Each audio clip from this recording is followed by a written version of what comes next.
At precisely 6:47 a.m., the boarding gates at Terminal 4 buzzed with the usual controlled chaos of an international departure. Flight 947 to London was on schedule. Passengers yawned, baristas rushed cappuccinos to impatient hands, and crew members moved with quiet urgency. But in the middle of all that normalcy, a dog growled, low, steady, unmoving. And in that single moment, everything began to unravel. Because this wasn't just any dog. This was Diesel, and he'd just stopped the pilot from boarding the plane. Officer Grace Monroe adjusted the strap on her tactical vest as she scanned the concourse. Her partner trotted beside her, ears alert, nose twitching.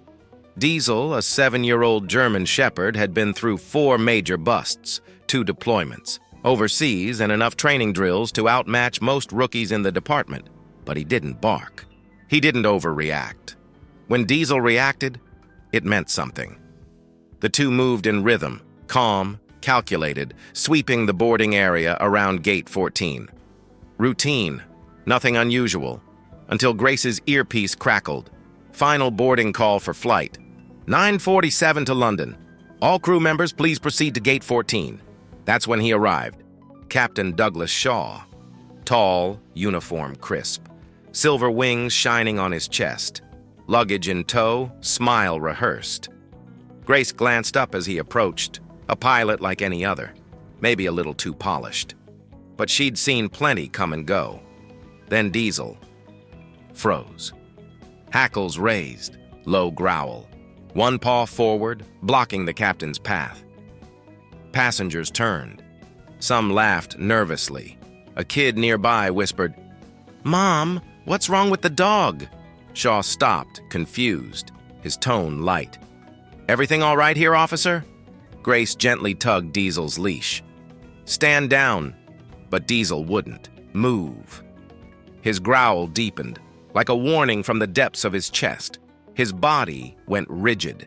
His focus laser-locked on the pilot's black carry-on. A TSA agent approached, clearly annoyed. "Is this going to be a thing? We've got a full flight waiting." Grace kept her eyes on Diesel. "He's alerting." "Probably smells someone's airport burger," the agent scoffed. But Grace didn't laugh. Diesel had never given a false alert in over 3 years on active detail. Not once. The pilot chuckled nervously. "If I'm about to be frisked over a half-eaten protein bar, I'd like to file an official protest." He said it with charm. But something about the way he clutched the handle of his bag. It wasn't nervousness. It was calculated. Too calm. Too careful. Grace raised her hand. "Step aside, sir. We're doing a secondary check." Shaw frowned but stepped back. "Seriously, I'm the one flying the plane. Don't you think this is a little excessive?"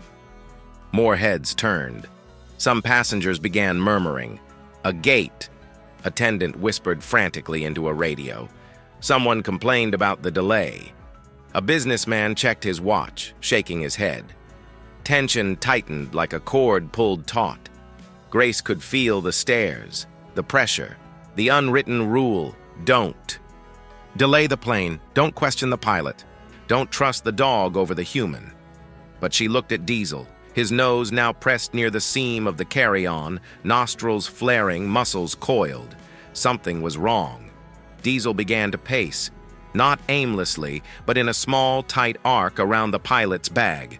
Over and over, nose down. Every sense on fire. Grace didn't hesitate. She keyed her radio. "This is Officer Monroe. I need a bomb unit at Gate 14, immediately." Gasps.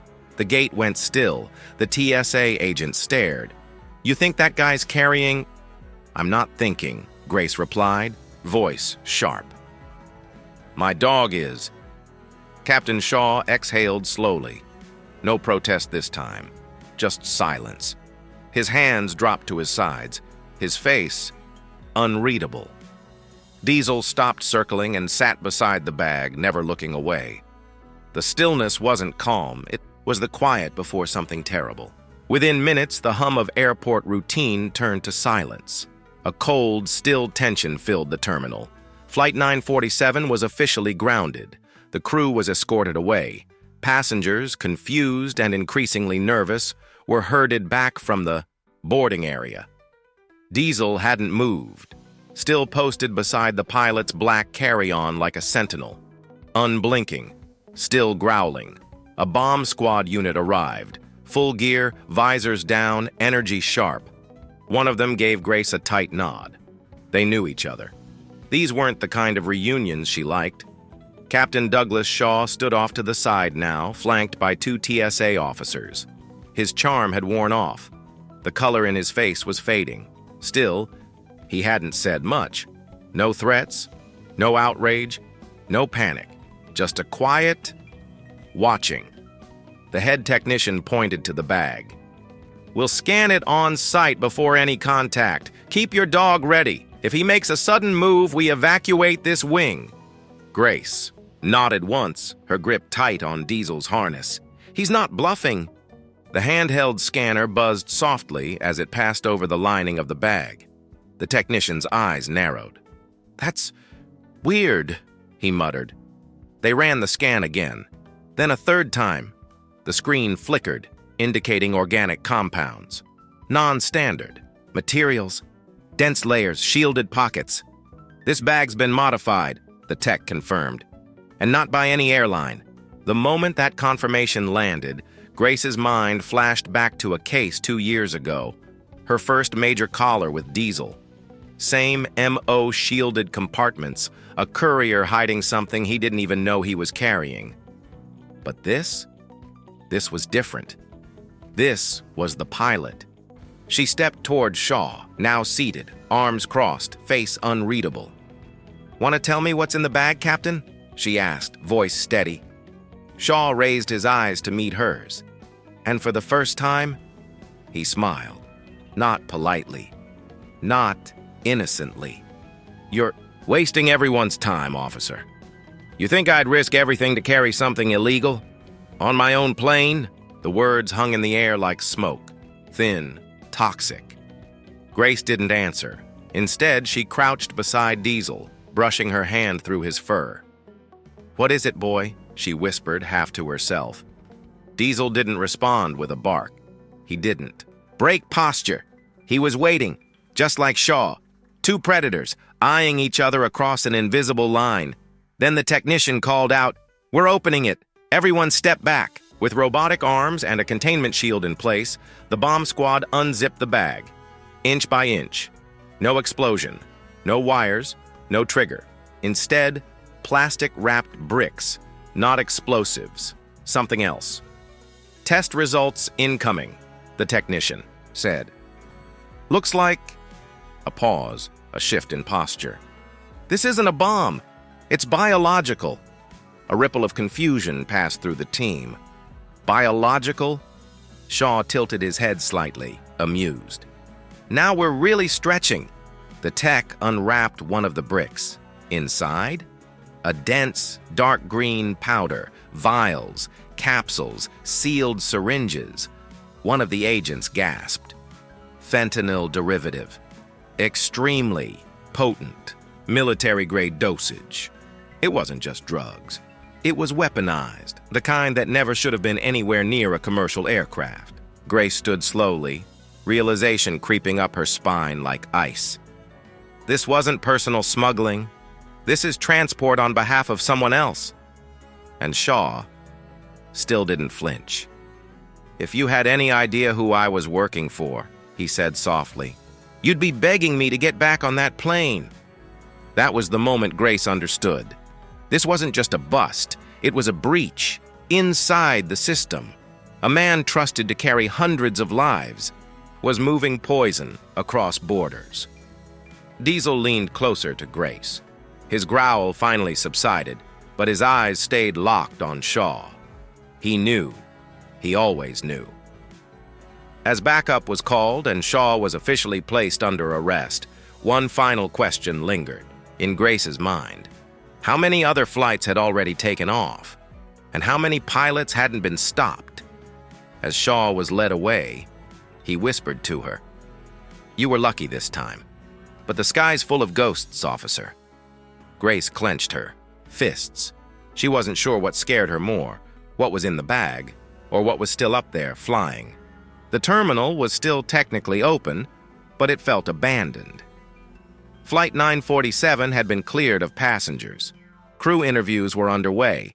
The airline's PR team scrambled to contain the story, crafting the usual lines. Technical delay. Minor. Security issue. We apologize for the inconvenience. But inside the TSA command room, no one was spinning anything. Grace stood over the now sealed evidence case. Inside, 5 vacuum-wrapped bundles of fentanyl-based nerve agent, each marked with the same strange symbol, a stylized wing pierced by a blade. The Homeland Security agent across from her looked pale. This wasn't just a smuggling run, he said grimly. This was a delivery, coordinated, precise. And that symbol, our guys saw it in Turkey last month, on a body. Grace nodded slowly, eyes narrowing. Then Shaw wasn't the only one flying for them.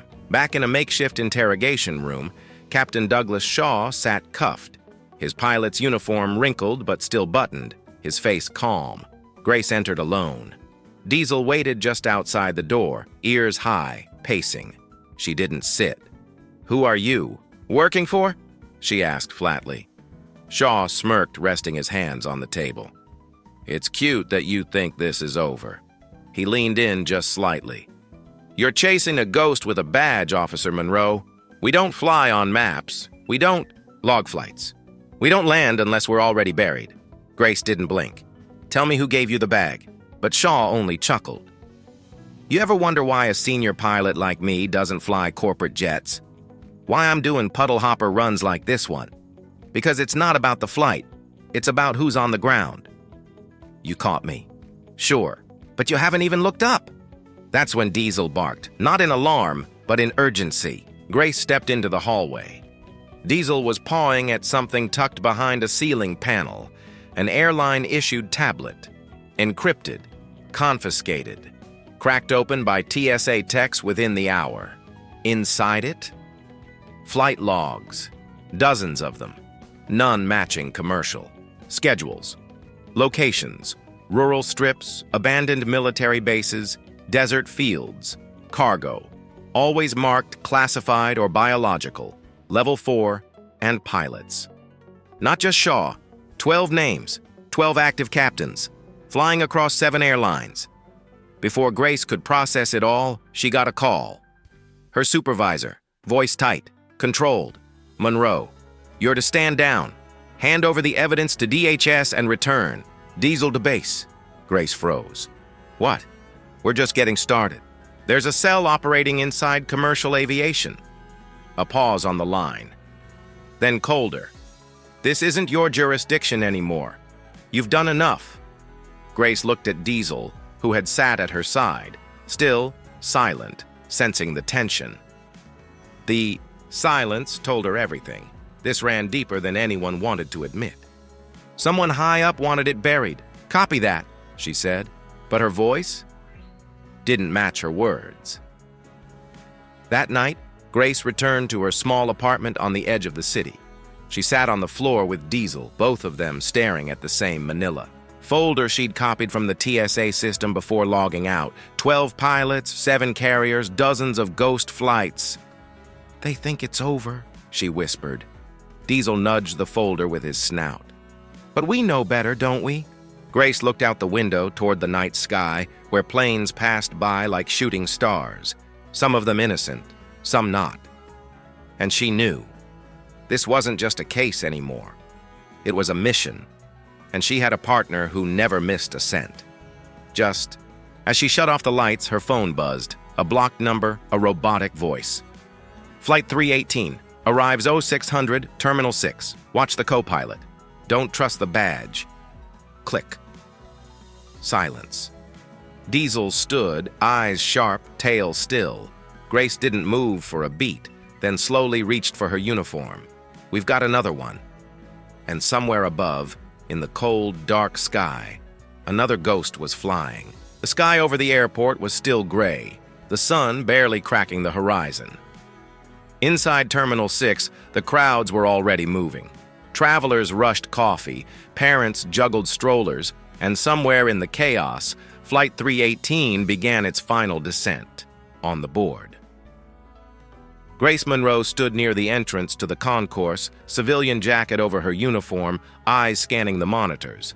Diesel, as calm as ever, sat beside her. But his ears flicked constantly, picking up tones, movement, tension in the air. Co-pilot, she muttered to herself. Not the captain, not the luggage. They're getting smarter. She didn't have DHS approval. No backup. Her badge had been remotely disabled. She wasn't even supposed to be here. But that voice last night, the warning, wasn't just a tip. It was an invitation. The gate screen blinked. Now arriving. Flight 318. Grace adjusted her earpiece and casually moved toward the arrival doors. Out stepped the flight crew, a tired-looking captain mid-50s. Nothing unusual. But the co-pilot, he looked wrong. Too young. Too stiff. And the moment he spotted TSA presence near the gate, his eyes flickered. Not in fear, but calculation. Grace tapped her comms. Diesel, go. The dog shot forward, direct, silent, eyes locked. The co-pilot turned and bolted. Chaos erupted. Diesel chased the man through a maze of panicked travelers, dodging kiosks and luggage carts. Grace followed, weaving between shouting security guards and confused onlookers. The co-pilot ducked into a service hallway, an employee-only zone, and tore down the back corridor. Diesel was faster. He lunged. Tackle! The man hit the wall hard. Grace was there seconds later, weapon drawn. Hands where I can see them! The co-pilot raised his hands, breathing heavily. I didn't do anything. I just fly the routes they give me. But Grace could see the microchip necklace under his collar. Not a fashion piece, a tracker. Or worse, a detonator. She ripped it off, and as soon as it detached, it blinked red. That's when the walls began to hum. Diesel growled, low and deep. A second figure emerged from a nearby access door. It was Agent Kurt Voss, Grace's former DHS liaison, the one who'd once vouched for her, the one who told her to stand down just days ago. He wasn't surprised to see her. You should have gone home, Grace. Her heart sank. You tipped me off, he smiled. Had to see how far you'd go. You always were the honest type. That's your flaw. And what's yours? She spat. I stopped pretending the system worked. He motioned to the co-pilot. That one's expendable. They all are. What matters is control. Chaos breeds fear. Fear breeds security budgets. He held up a small black device. Walk away, Monroe. Let it happen, or we detonate Gate 9. She stared. There are families. In Gate 9. Exactly. Which means you'll do the right thing. But Grace wasn't alone. Diesel had circled silently behind Voss. One snap, one leap, tackle. The device flew from Voss's hand. Grace kicked it away and slammed him to the floor. The hallway erupted in, a blur of alarms. TSA arrived. Security stormed in. But it was already over. Voss was cuffed. The co-pilot, trembling, surrendered the rest of the intel. And Diesel, still standing, eyes scanning, always ready. Later, in a dimmed debriefing room, Grace sat across from her new superior. You disobeyed protocol, breached multiple jurisdictions. She nodded. Yes, sir. The officer placed a file on the table and saved 247 lives, plus uncovered a rogue DHS unit funneling biochem weapons through domestic flights. He slid the file to her. Congratulations. You're being promoted to Special Aviation Threat Response. Effective immediately. Grace blinked. What about Diesel? The officer smiled faintly. He comes too. Though technically he's a national asset now, she reached down to scratch behind Diesel's ears. He always was.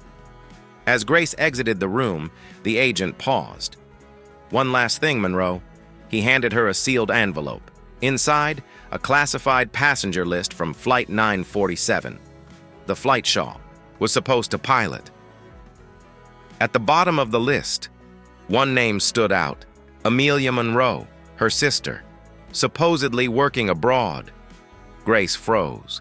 Diesel looked up, sensing the shift in her breath. She was on that flight. Grace whispered, "No." She wasn't listed as a passenger. She was listed as crew.